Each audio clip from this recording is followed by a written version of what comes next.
शिवलिंग पर जल चढ़ाने का दिव्य फल, एक रहस्यमयी और प्रेरणादायक कथा। सावन का पवित्र महीना चल रहा था। चारों ओर हरियाली थी, आसमान में बादल छाए रहते थे और कभी रिमझिम तो कभी तेज बारिश होती थी। गांव के बीचों बीच एक बहुत पुराना शिव मंदिर था। लोग मानते थे कि उस मंदिर में स्थापित शिवलिंग स्वयंभू है और वहां सच्चे मन से मांगी गई प्रार्थना कभी व्यर्थ नहीं जाती। लेकिन उस मंदिर से जुड़ा एक रहस्य ऐसा भी था जिसे गांव के बुजुर्ग आज तक किसी को पूरी तरह नहीं बताते थे। गांव में मोहन नाम का एक गरीब युवक रहता था। उसके परिवार की आर्थिक स्थिति ठीक नहीं थी। छोटी सी खेती थी, लेकिन कई वर्षों से फसल ठीक नहीं हो रही थी। पिता बीमार रहते थे और घर की जिम्मेदारियां धीरे धीरे मोहन के कंधों पर आ गई थी। मोहन मेहनती था, इन परिस्थितियां उसका साथ नहीं दे रही थी। एक दिन सुबह वह बहुत परेशान होकर गांव के उसी पुराने शिव मंदिर के पास से गुजर रहा था। तभी उसकी नजर मंदिर की सीढ़ियों पर बैठे एक वृद्ध साधु पर पड़ी।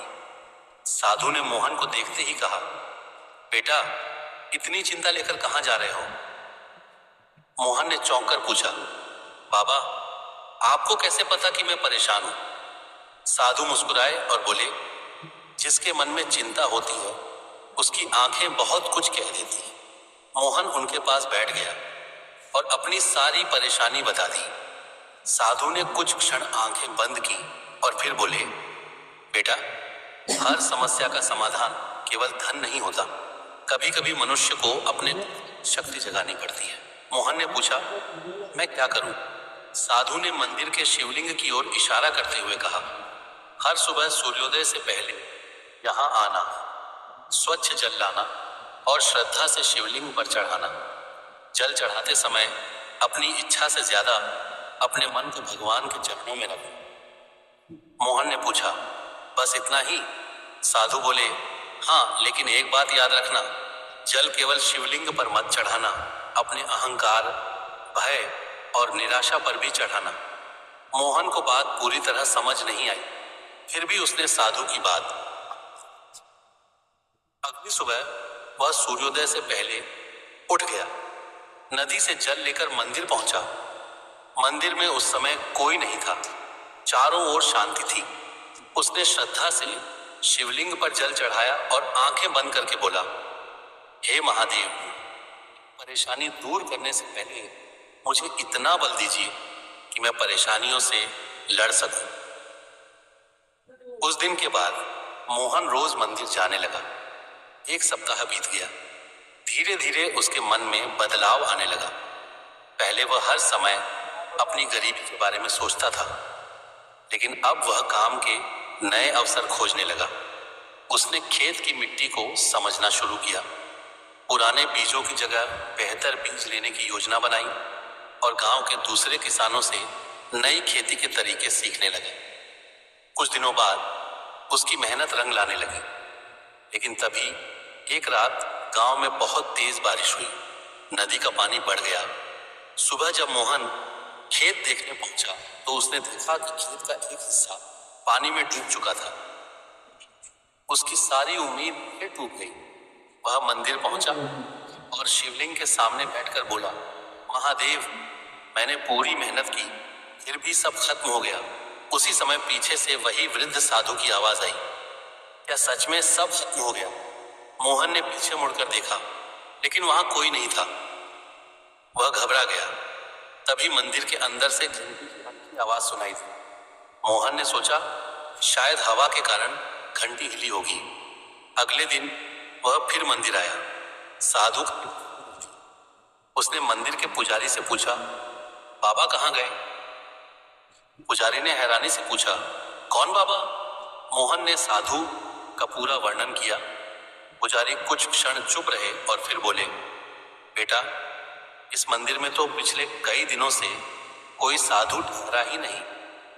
मोहन के पैरों तले जमीन खिसक गई। उसने पूछा, लेकिन मैं उनसे रोज बात करता था।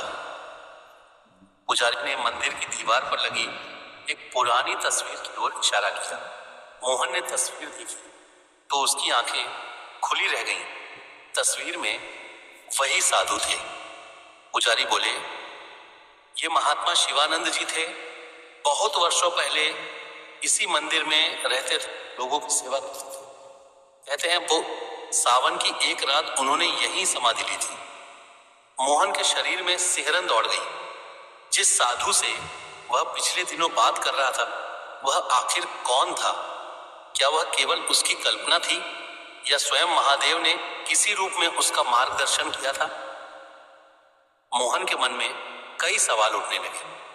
उस दिन उसने शिवलिंग पर जल चढ़ाते हुए कहा, महादेव, मुझे चमत्कार नहीं चाहिए, बस सही रास्ते पर चलने की शक्ति चाहिए। कुछ ही दिनों बाद एक अप्रत्याशित घटना हुई। गांव के पास से एक नई सड़क बनने वाली थी। सड़क निर्माण के लिए मजदूरों और सामग्री की जरूरत थी। मोहन ने अपने खेत के पास पड़े पुराने पत्थरों और मिट्टी को व्यवस्थित करके काम शुरू किया। उसकी मेहनत देखकर ठेकेदार ने उसे काम की जिम्मेदारी दे दी।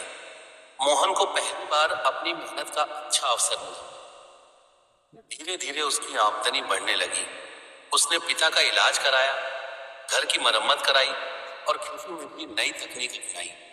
कुछ महीनों बाद उसकी फसल भी अच्छी हुई, लेकिन मोहन ने अपनी सफलता का श्रेय केवल स्वयं को नहीं दिया। वह आज भी हर सुबह शिव मंदिर जाता और शिवलिंग पर जल चढ़ाता। एक दिन मंदिर के पुजारी ने उससे पूछा, अब तो तुम्हारी परेशानी दूर हो गई, फिर रोज जल क्यों चढ़ाते हो? मोहन मुस्कुराया और बोला, पहले मैं भगवान से अपनी जिंदगी बदलने की प्रार्थना करता था। अब मैं भगवान को धन्यवाद देने आता हूँ कि उन्होंने मेरी सोच बदल दी। पुजारी उसकी बात सुनकर मुस्कुरा दी। उसी समय मंदिर में अचानक तेज हवा चली। शिवलिंग पर चढ़ाया गया जल धीरे धीरे नीचे बहने लगा और मंदिर की घंटी अपने आप बज उठी। मोहन ने आंखें बंद कर ली। उसके मन में वही साधु की आवाज गूंजी, जल शिवलिंग पर चढ़ाने से केवल बाहर की परिस्थितियां नहीं बदलती, सच्ची श्रद्धा से मनुष्य का भीतर बदलता है। और जब भीतर बदलता है तो उसके कर्म बदलते हैं। कर्म बदलते हैं तो जीवन की दिशा बदल जाती है। मोहन की आंखों से आंसू निकल आए। उस दिन उसे समझ आया कि शिवलिंग पर जल चढ़ाने का सबसे बड़ा दिव्य फल केवल धन, सुख या मनोकामना की पूर्ति नहीं, सबसे बड़ा फल है मन की शांति, सकारात्मक सोच और सही कर्म करने की शक्ति। कहा जाता है कि शिव जी को जल अर्पित करना भक्ति और समर्पण का प्रतीक है। जब भक्त श्रद्धा से जल चढ़ाता है तो वह अपने भीतर की नकारात्मकता, अहंकार और चिंता को भी भगवान के चरणों में समर्पित करने का संकल्प कर सकता है। मोहन की कहानी गांव में फैल गई। लोग मंदिर आने लगे, लेकिन मोहन हमेशा एक ही बात कहता, महादेव से केवल यह मत मांगो कि मेरी मुश्किल खत्म हो जाए, उनसे यह भी मांगो कि मुश्किल के समय मेरा विश्वास न टूटे। समय बीतता गया। मोहन का जीवन बदल गया, लेकिन उसकी भक्ति नहीं बदली। कई वर्षों बाद जब वह बूढ़ा हुआ, तब भी सावन की हर सुबह वह नदी से जल लेकर मंदिर जाता था। एक दिन उसका पोता उसके साथ मंदिर गया। उसने पूछा, दादाजी, आप इतने सालों से शिवलिंग पर जल क्यों चढ़ाते हैं? मोहन ने मुस्कुराकर कहा, बेटा, मुझे यहाँ कभी कोई ऐसा वरदान नहीं मिला जिसे लोग चमत्कार कहें, लेकिन मुझे उससे भी बड़ा वरदान मिला, मुश्किल समय में हार न मानने का साहस। पोते ने पूछा, और वह रहस्यमयी बाबा? मोहन कुछ देर शांत रहा। फिर उसने मंदिर के शिवलिंग की ओर देखा और कहा, शायद वह बाबा थे, शायद भगवान के भेजे हुए मार्गदर्शक, और शायद मेरे भीतर जागी हुई श्रद्धा का रूप। इसका उत्तर मुझे आज तक नहीं मिला।